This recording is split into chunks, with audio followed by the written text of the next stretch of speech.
여러분 이 시간 옆에 분들과 이렇게 인사하도록 하겠습니다. 내가 교회입니다. 당신이 교회입니다. 우리가 교회입니다. 할렐루야. 아멘. 자, 오늘 말씀을 중심으로 성공 이후 두려움이 찾아온다면, 아브라함 시리즈 5번째 시간입니다. 여러분, 우리에게 실패와 성공이라는 두 길이 있다고 가정을 한다면 여러분은 어떤 길을 선택하시겠습니까? 당연한 거죠, 그렇죠? 목사님 왜 그런 말씀을 모르실까? 아마도 우리는 당연히 실패가 아닌 성공을 선택할 것입니다. 맞습니다. 우리는 실패가 아닌 성공의 길을 선택할 것이 당연합니다. 그렇다면 성공했다고 칩시다. 그러면 성공한 다음 여러분은 어떤 길을 걸어갈 수 있을까요? 우리는 지난 시간 아브라함을 살펴보면서 생각지도 못했던 기적과도 같은 성공을 아브라함이 전쟁에서 승리를 얻게 되었습니다. 대승을 거두고 수많은 전리품과 포로를 이끌고 귀환하게 되었습니다.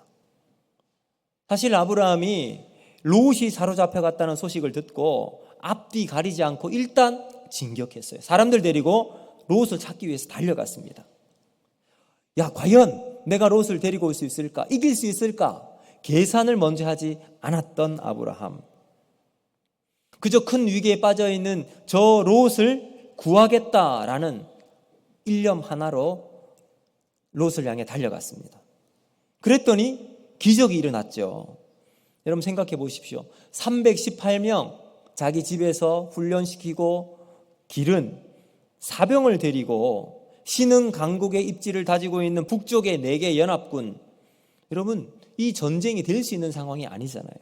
그런데 기습을 틈타서 그 군대를 무너뜨리고 위대한 승리를 거두게 되었습니다. 이것은 마치 여호수아가 여리고성을 무너뜨린 그러한 승리와 같고, 때로는 미디안 군대 14만 5천 명을 300명의 군대로 이겼던 기드온의 용사가 이룬 것과 같은 위대한 승리와 비길 수 있을 것입니다. 자, 이런 위대한 승리를 거둔 아브라함은 하나님을 향한 믿음이 충만했겠지요. 그 은혜와 감격을 하나님께 예배함으로 올려드렸을 것 같아요. 큰 확신과 담대함으로 이 모든 일이 이루어졌으니까 그 다음 행보를 얼마나 기대하며 그의 인생을 하나님께 맡길 수가 있었겠습니다. 하나님, 과연 나의 다음은 어떤 일이 벌어지겠습니까? 어떤 인생의 사이즈를 하나님 나에게 주시겠습니까?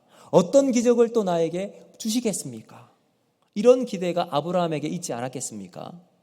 그런데 오늘 말씀을 보니까 우리가 기대했던 것과는 전혀 다른 반응이 아브라함에게서 나왔습니다.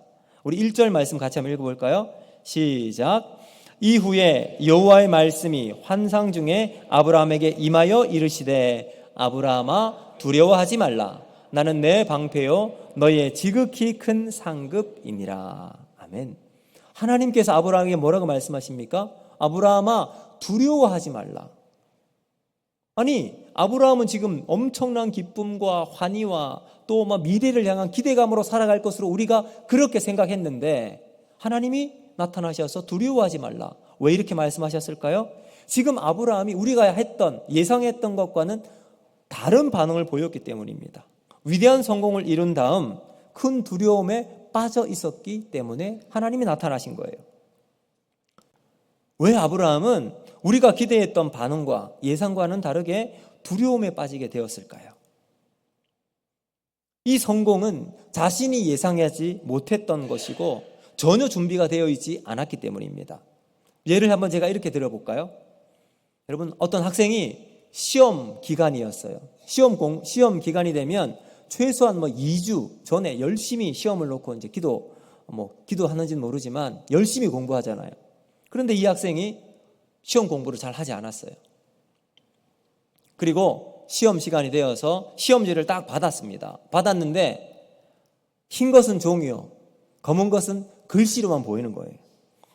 문제를 펼쳐보니까 전혀 모르는 문제입니다. 그래서 어떻게 했느냐. 근데 준비성은 철저했어요.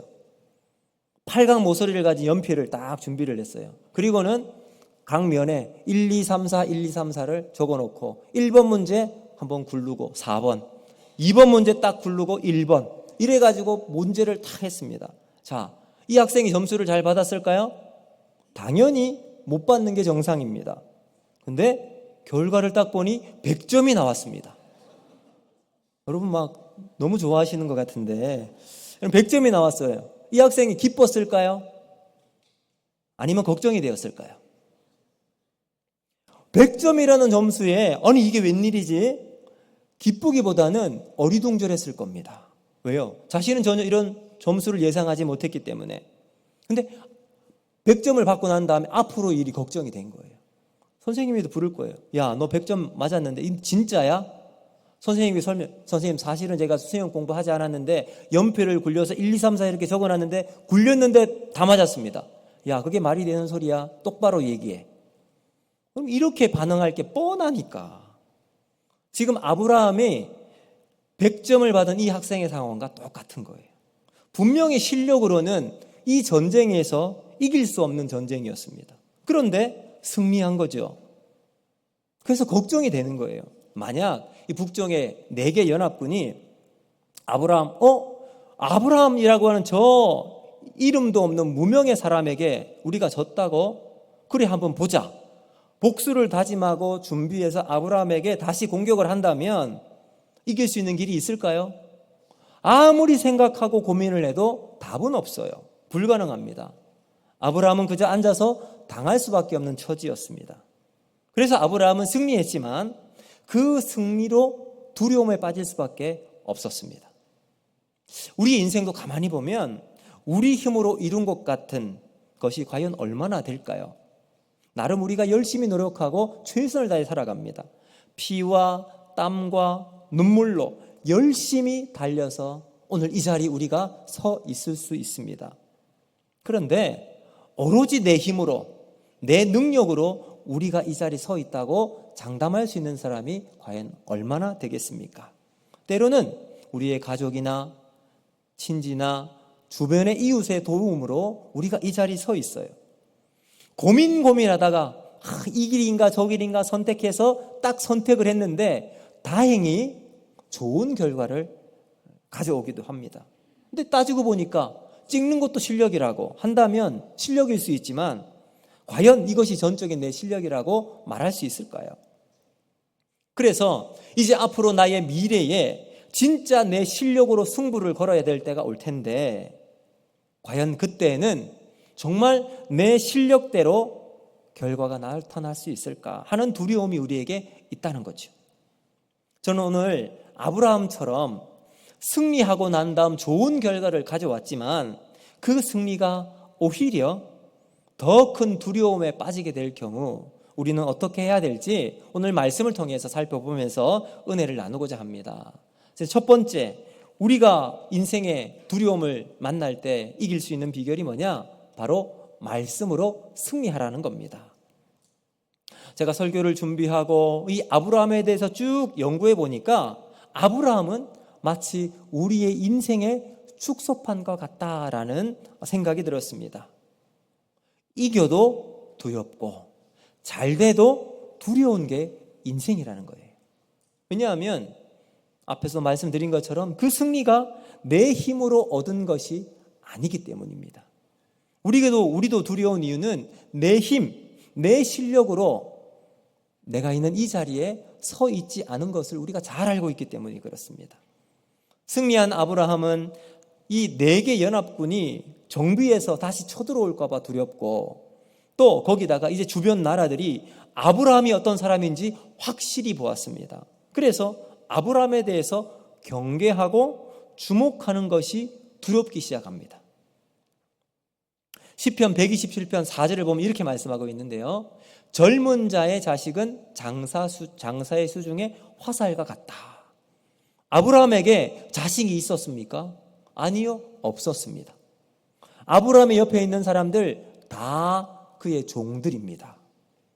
이 종들은 이해관계에 따라서 움직일 수밖에 없는 사람들이잖아요. 정말로 아브라함이 모든 것을 그들에게 믿고 맡길 수가 있었을까요? 자식이 있어야 후계가 정확하게 정해지게 되면 따르는 사람들, 이 종들이 심리적으로 안정감을 가지고 불안해하지 않을 수 있습니다. 그런데 자식이 없는 아브라함 밑에 있는 종들은 과연 누가 아브라함의 후계가 될까? 두려운 가운데 혹시 내가 되지 않을까? 또 다른 어떤 사람이 오지 않을까? 이런 두려움이 그들 가운데 있었을 수 있죠. 자식이 많아야 여러분 그 광야에 살아가는 수많은 부족들과 또 결혼을 통해 동맹을 맺어서 좀 우군을 많이 확보할 수 있을 텐데 아브라함은 아무도 없습니다.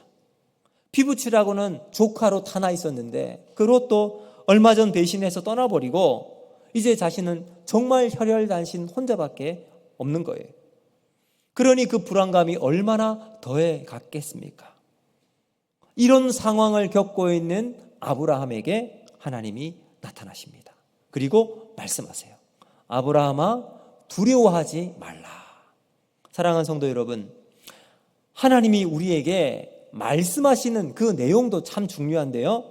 그 말씀하신 내용 이상으로 중요한 것은 언제 말씀하시냐, 타이밍이 중요합니다. 아브라함이 지금 불안한 승리 뒤에 이제 생과 사의 기로에 선 시점에 하나님이 말씀을 주십니다. 그래서 이 위기의 순간, 두려움이 언습해오는 이 순간 하나님은 아브라함에게 말씀하실 때 아브라함은 그 하나님의 말씀에 귀를 기울일 수밖에 없었습니다. 근데 여러분 여기에 하나님의 말씀이라고 나오잖아요. 이 성경에 처음 나오는 구절입니다.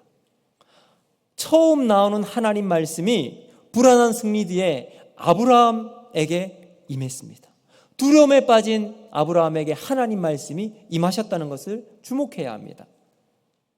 여러분 이 하나님의 말씀은 아브라함처럼 불안한 승리 뒤에 미래에 대한 두려움에 빠져있는 우리들에게 어렵고 힘든 상황 속에 우리가 어떤 일을 해야 할지 모르는 이 안타까운 상황 속에 있는 사람들에게 주시는 하나님의 말씀은 잘 박혀진 못과 같이 우리 영혼에 힘이 되고 능력이 될 줄로 믿습니다. 그럼 우리가 기대하는 것은 이런 거예요. 짙은 안개가 우리 인생길에 딱 펼쳐져 있는데 그 두렵고 어려운 상황이 다 해결되고 그 다음 하나님이 주시는 말씀이 임하게 될 때 우리에게 위로가 되고 힘이 되지요. 그런데 하나님은 이 순서를 싹 바꾸세요. 어떻게 바꾸시는가? 상황이 해결되는 것보다 하나님의 말씀을 먼저 주시는 거예요. 왜 그럴까요? 우리는 우리의 이 문제가 해결되고 난 다음 하나님 말씀 주시면 더 잘 하나님 믿을 수 있을 것 같은데 하나님이 이 순서를 바꾸세요. 왜 바꾸실까요? 하나님을 신뢰하라는 겁니다. 말씀을 기준으로 삼으라는 거죠. 우리는 눈에 보이는 문제가 해결되는 쪽에 관심을 가집니다. 그런데 하나님은 우리의 그 관점을 조정하세요. 상황이나 환경이 아니라 하나님 말씀을 들으라는 겁니다. 오늘 아브라함에게 하나님이 말씀하세요. 두려움 가운데 빠져있는 아브라함에게 하나님이 먼저 말씀하세요. 우리 1절 다시 한번 보실까요? 아브라함아 두려워하지 말라. 나는 내 방패요 너의 지극히 큰 상급이니라. 자, 여러분 우리가 두려움이 커지면 커질수록 우리 내면의 문제가 우리 문제에 대한 상황이 더 커지게 만들어 보입니다. 두려움이 우리 안에 작동하는 메커니즘이 바로 그거예요. 두려움이 우리 가운데 쫙 몰려들면 다른 것 아무것도 보이지 않고 우리의 시각이 좁아지고 문제가 엄청나게 문제가 전부처럼 보이잖아요. 근데 바로 그 순간 하나님이 말씀으로 임해 주십니다. 히브리서 4장 12절 말씀을 보면 이렇게 말씀하시죠. 우리 같이 한번 읽어보겠습니다. 시작. 하나님의 말씀은 살아있고 활력이 있어 좌우에 날선 어떤 검보다도 예리하여 홍과 영과 및 관절과 골수를 찔러 쪼개기까지 하며 또 마음의 생각 뜻을 판단하나니. 아멘. 자, 여기 보시면 하나님의 말씀은 살아있어요. 활력이 있어요. 그래서 그 하나님 말씀이 임하게 되니까 마음의 생각과 뜻을 판단한다, 분별한다는 거잖아요. 문제에 함몰되어서 문제밖에 보이지 않는 우리의 시각을 말씀이 딱 임하면서 문제가 아닌 하나님께로 시선을 돌리라. 말씀이 우리를 분별력을 가질 수 있도록 만들어줍니다. 그래서 무엇이 옳은가, 무엇이 우선순위인가 깨닫도록 만들어줍니다. 눈앞에 있는 문제덩어리, 골칫덩어리들, 이것이 크냐, 하나님이 크냐, 분별력을 가질 수 있도록 말씀이 임하게 되니까 판단할 수 있게 됩니다. 그럼 믿음이 무엇이라고 생각하세요? 믿음은 사이즈의 문제가 아닙니다. 관점의 문제입니다. 믿음이 없는 사람은 문제가 커서 하나님 말씀이 들리지 않습니다. 하나님 말씀은 언제나 우리에게 말씀하세요. 그런데 믿음이 없다 보니 말씀이 아닌 문제가 우리에게 부각되면서 문제 속에 쏙 빨려 들어갑니다. 그래서 나의 관점이 문제에 집중할 수밖에 없어요. 근데 반대로 믿음이 있는 사람은 어떨까요? 문제는 여전히 어마어마하게 큽니다. 그런데 하나님께 집중합니다. 믿음의 역할이에요. 저는 이 시간 우리 여러분께 도전합니다. 우리가 인생에서 만나는 수많은 문제들이 있을 겁니다. 그 문제 속에 우리의 관점은 어디에 두어야 할까요? 하나님께 두시겠습니까? 문제에 두시겠습니까? 여러분, 우리는 하나님께 우리의 관점을 두어야 할 줄로 믿습니다. 왜요? 우리 하나님은 전능하신 분이십니다. 문제보다 크신 하나님이신 줄로 믿습니다. 우리 인생의 방패가 되세요. 아브라함아, 두려워하지 말라. 나는 내 방패요 너의 지극히 큰 상급이니라. 여러분, 이 말씀이 오늘 우리에게 주신 하나님의 말씀이 되기를 주님의 이름으로 축복합니다. 그럼 이사야 41장 10절 말씀도 이렇게 말씀합니다. 우리 같이 한번 믿음으로 고백하겠습니다. 시작. 두려워하지 말라. 내가 너와 함께함이라. 놀라지 말라. 나는 내 하나님이 됨이라. 내가 너를 굳세게 하리라. 참으로 너를 도와주리라. 참으로 나의 의로운 오른손으로 너를 붙들리라. 아멘. 사랑하는 성도 여러분, 하나님은 우리의 지극히 큰 상급이실 줄로 믿습니다. 세상에서 주어지는 것에 너무 큰 욕심을 가지지 말고 자신이 받은 전리품, 이것도 다 남에게 주고, 또한 여러분 우리가 지난 시간 살펴보진 않았지만 멜기세덱이 찾아왔을 때 온전한 11조를 아브라함이 바칩니다. 그리고 함께 갔던 사람들에게 충분한 목도 줄 수 있었던 아브라함, 그렇게 할 수 있었던 아브라함, 이유가 뭘까요? 자신은 그 전리품에 하나도 갖지 않습니다. 딱 하나예요. 하나님이 아브라함에게 지극히 큰 상급이었기 때문입니다. 말씀으로 두려움을 이기게 되니까 하나님이 가장 큰 상급임을 아브라함이 깨닫게 되었습니다. 여러분, 우리도 세상을 살면서 두려움이 생길 때마다 우리가 하나님이 주시는 말씀으로 이기는 우리 모든 성도들이 될 수 있기를 주님의 이름으로 축복합니다. 이제 두 번째, 그럼 우리가 두려움을 만날 때 이길 수 있는 비결이 뭐냐? 두 번째는 바로 믿음으로 승부를 거는 거예요. 자, 우리 6절 말씀인데 우리 같이 한번 읽어보겠습니다. 시작. 아브라함이 여호와를 믿으니 여호와께서 이를 그의 의로 여기시고. 아멘. 자, 이 구절은 아브라함이 하나님을 신뢰하기로 굳게 결심하는 그런 구절입니다. 근데 그 순간 순식간에 자기 안에 있었던 의심과 두려움이 사라져 버렸습니다. 말씀이 아브라함 안에서 믿음을 심게 하고 그 믿음은 두려움을 몰아내었습니다.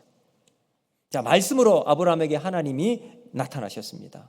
근데 처음에는 아브라함이 의심이 들었어요. 왜냐하면 하나님이 저 자신의 고향 갈대아 우르에서 떠날 때 하나님이 약속해 주셨잖아요. 3가지 약속이 있었습니다. 자손을 많이 주겠다, 땅을 주겠다, 그리고 복이 되게 하겠다. 이 3가지 약속이었어요.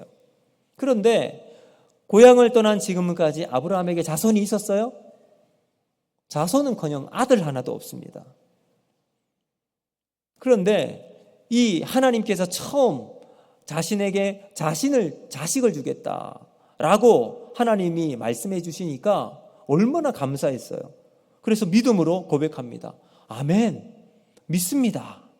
그런데 점점 시간이 흘러요. 그리고 나이가 어느덧 80을 넘어가는 때가 됩니다. 어느 순간 현실 자각이 일어납니다. 신체적인 조건을 따져보고 아이를 가질 수 없는 나이가 되어버렸다는 것이 깨달아집니다. 자손은 안 되는구나. 그리고 포기하기에 이르게 됩니다. 그런데 하나님께서 벼랑간 15장에 나타나셔서 또다시 말씀하세요. 네 몸에서 난 자가 너의 상속자가 되리라. 자손을 생각할 수 없으니 아브라함은 자신의 종 중에 한 사람을 내 상속자라 삼겠다고 마음을 결심 먹었을 때 하나님 말씀하신 거예요. 네 몸에서 난 자가 네 상속자가 되리라. 그리고 난 다음 아브라함을 이끌고 밤하늘의 별을 보여주십니다.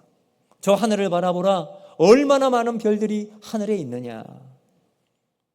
하늘에 수놓은 엄청난 별들처럼 너에게 자손이 저와 같이 많으리라. 그럼 이때 아브라함이 하나님께 어떤 태도를 보였느냐. 바로 6절 말씀이에요.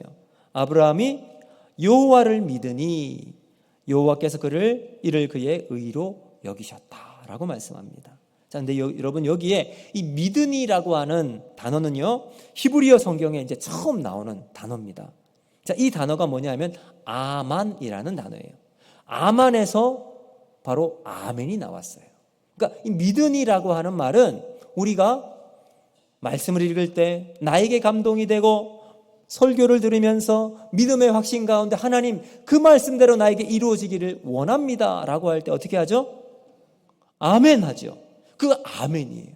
지금 아브라함이 하나님이 보여주신 하늘의 별들을 바라보며 하나님 지금까지는 내가 하나님께서 주시겠다는 약속의 자손 나에게 지금까지 없었지만 이제 하나님께서 말씀하여 주시니 그대로 될 줄로 믿습니다. 아멘 하는 거예요.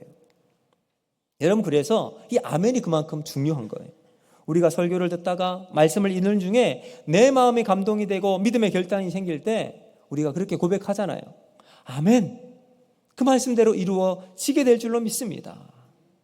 아멘. 아멘. 그럼 우리가 근데 들어보면 알잖아요. 옆 사람이 지금 아멘 했는데 옆 사람이 따라하니까 그냥 같이 아멘 하는 사람이 있는가 하면 어떤 사람은 정말로 하나님 말씀이 내 안에서 그대로 이루어질 줄로 알고 소망하며 하나님 앞에 아멘 하는 사람은 달라요. 그렇게 아멘 하는 사람은 내가 읽는 말씀이 10배, 20배, 내가 듣는 설교가 10배, 20배 나에게 의미 있는 말씀, 의미 있는 설교가 되는 거예요. 지금 아브라함이 하나님 앞에 믿음의 고백으로 아멘 하고 있습니다. 그렇게 아멘 하는 아브라함에게 하나님은 더 놀라운 것을 또다시 보여줍니다. 7절 말씀인데 같이 한번 보겠습니다. 시작. 또 그에게 이르시되 나는 이 땅을 내게 주어 소유로 삼게 하려고 너를 갈대아인의 우르에서 이끌어낸 여호와니라. 아멘. 자, 뭐라고 말씀하십니까? 내가 처음에 약속했던 땅, 이 가나안 땅 내가 너에게 줄 거야. 가나안에 오게 한 이유가 뭐냐? 이 가나안 모든 땅을 너에게 주기 위해서 이곳으로 이끌었다라고 말씀하고 있습니다. 자, 사랑하는 성도 여러분, 우리의 인생의 시작은 우리로부터 시작하는 것이 아니라 하나님으로부터 출발합니다. 하나님이 아브라함을 부르셨어요. 부르시고 시작하신 분이 하나님이시라면 그 인생을 끝까지 책임지시는 분도 하나님이실 줄로 믿습니다. 이사야 43장 1절은 이렇게 말씀합니다. 우리 같이 한번 읽겠습니다. 시작. 야곱아 너를 창조하신 여호와께서 지금 말씀하시느니라. 이스라엘아 너를 지으신 이가 말씀하시니라. 너는 두려워하지 말라. 내가 너를 구속하였고 내가 너를 지명하여 불러나니 너는 내 것이라. 아멘. 믿습니까? 여러분 하나님이 말씀하세요. 내가 너를 지명하여 불러나니 너는 내 것이라. 하나님의 것이라 그래요. 하나님이 아브라함을 갈대아의 우르에 살고 있는데 그의 이름을 불러서요. 너의 이름을 불러서 지명하여 불렀나니 너는 내 것이라 이끄셨어요. 그렇다면 그 하나님이 끝까지 책임지시고 인도해 주십니다. 사랑하는 성도 여러분, 우리의 인생은 그저 세월이 이렇게 흘러가는 대로 그 흐름에 우리의 인생을 맡기는 인생이 아닙니다. 하나님께서 우리를 붙잡아 주시는 인생이시고 지켜주시는 인생인 줄로 믿습니다. 왜요? 하나님이 우리를 불러주시기 때문입니다. 두려워하지 말게 하고 하나님이 인도하시는 대로 우리를 맡기는 믿음의 길을 걸어나가는 저와 여러분이 되기를 주님의 이름으로 축복합니다. 저는 지난 월요일 저를 평생 기도해 주셨던 어느 목사님, 이름이 한두순 목사님이신데, 이 목사님이 하나님의 부름을 받고 장례를 치르는데 그 가족이 저에게 이제 장례를 좀 인도해 달라고 부탁이 왔습니다. 그래서 이제 화요일, 수요일 이제 서울로 올라가서 장례를 집례하고 내려왔습니다. 근데 이 목사님은 저의 부모님 이제 결혼 주례해 주신 목사님이십니다. 그러니까 인연이 얼마나 오래됐습니까? 저희 어머님 집안에서 결혼할 때 아버지를 반대했어요. 근데 중간에 목사님께서 6개월 정도 계속해서 연결시켜서 이제 결혼이 이루어지게 되었습니다. 이 목사님께서 제가 결혼을 하고 이제 목회를 한다고 했을 때 마치 친손주처럼 기뻐해 주셨고 저를 위해 기도해 주신 목사님이십니다. 그리고 시간이 날 때마다 저에게 전화를 해 주세요. 거의 1년에 한 몇 차례 계속 이제 꼬박꼬박 기도를 해 주셨습니다. 전화를 해 주셨는데 이 목사님의 전화해 주신 특징이 있습니다. 한번 전화를 하시면 지난번에 했던 그 내용이 똑같이 마치 테이프를 반복하는 것처럼 똑같아요. 근데 제가 한마디도 할 수 없는 틈도 안 주세요. 처음부터 끝까지 그냥 쭉 자기가 하실 말씀 다 하시고 난 다음에 그냥 툭 끊으세요. 제가 얼마나 황송하고 죄송합니까? 그래서 한마디라도 목사님 너무너무 감사합니다 할 틈도 없어요. 그냥 뚝 끊으십니다. 근데 이 목사님이 전화하시면서 당부의 말을 해주세요. 능력 있는 목사님 되세요. 능력받는 목사님 되세요 하는 것과 말씀을 볼 때 원어로 성경을 보세요. 히브리어 헬라어로 성경을 보세요. 정말 이 목사님은요 70, 80 이제 구순에 이제 돌아가셨는데 그때까지 헬라어 성경, 히브리어 성경을 보시면서 읽으셨던 분이세요. 그리고 우리 가족, 저희 아내와 두 아이 이나와 해나를 위해서 기도하시는 이런 목사님이셨습니다. 이 목사님은 머리가 비상하신 분이고 공부도 아주 잘하셨대요. 이제 북한에서 태어나시고 자라셨다가 6.25 때 이제 오셨는데 6.25가 터질 무렵에 이제 평양 의전에 입학만 하셨는데 6.25가 터진 거예요. 그래서 그 할머니께서 월남하라고 두순아 너는 어른 되면 예수 잘 믿어야 한다 이 말을 듣고 월남을 하시고 이제 혈혈단신 홀로 오신 거예요. 그것이 이제 유언처럼 남아서 남한에 오셔서 신학교를 가시고 목사님이 되신 겁니다. 그리고 김해, 마산 또 이 밀양 작은 시골 마을에 들어가서 교회에서 평생 목회를 하셨습니다. 공부는 1등인데 시골 교회에서 사역하셨던 목사님, 가진 재산 다 교회 바치고 믿음으로 그 길을 걸어가신 목사님이십니다. 믿음의 증인으로 살았던 인생 속에 하나님은 언제나 목사님의 길을 붙잡아 주시세요. 마지막 돌아가시는 순간까지 함께 해주셨습니다. 목사님께서 이제 제가 장례를 치르고 나서 동작동 국립묘지 현충원에 이제 안장을 하신다고 하시더라고요. 그러면 여러분 아실지 모르지만 동작동 국립묘지는 이미 다 차 있습니다. 들어갈 수 있는 사람이 없어요. 국가유공자 중에도 가장 앞순위에 있는 사람만 들어가요. 이미 자리가 없고 다 차 있다고 알고 있는데 그 자리가 비어 있었던 겁니다. 알고 보니까 이 목사님의 자리가 이미 예약이 되어 있었던 거예요. 근데 가족들도 몰랐대요. 장례를 하면서 알게 되었습니다. 저는 이런 상황들을 쭉 보면서 하나님이 믿음으로 반응하고 아멘하며 한 걸음걸음 순종하며 신앙으로 하나님 앞에 살아갔던 목사님의 인생, 하나님이 끝까지 지키시고 인도해 주셨음을 보게 됩니다. 사랑하는 성도 여러분, 우리의 인생길도 마찬가지입니다. 두려움을 극복하고 하나님 안에서 믿음의 길을 걸어나갈 때 우리는 아멘, 믿음으로 살아가야 할 줄로 믿습니다. 우리도 우리의 인생길 속에 믿음으로 우리의 인생길을 걸어나가고 하나님이 예배하시고 붙잡아 주시는 인생이 되기를 주님의 이름으로 축복합니다. 그러기 위해선 여러분 내 인생의 운전대를 내가 붙잡고 있는 것이 아니라 하나님께 맡기세요. 하나님이 우리를 가장 아름답고 선한 길로 인도해 주실 줄로 믿습니다. 우리가 해야 될 것은 뭘까요? 믿음으로 순종의 발걸음을 걸어나가는 겁니다. 그럴 때 하나님이 우리를 통해 하나님 영광 받으시고 가장 아름다운 길 속에 우리의 인생의 마지막 하나님 내 인생을 인도하셨음을 감사합니다. 우리가 그 길을 걸어나가는 복된 인생이 될 줄로 믿습니다. 여러분 오늘 이 말씀을 또 기억하면서 우리가 이 찬양을 한번 했으면 좋겠는데요. 아무것도 두려워 말라.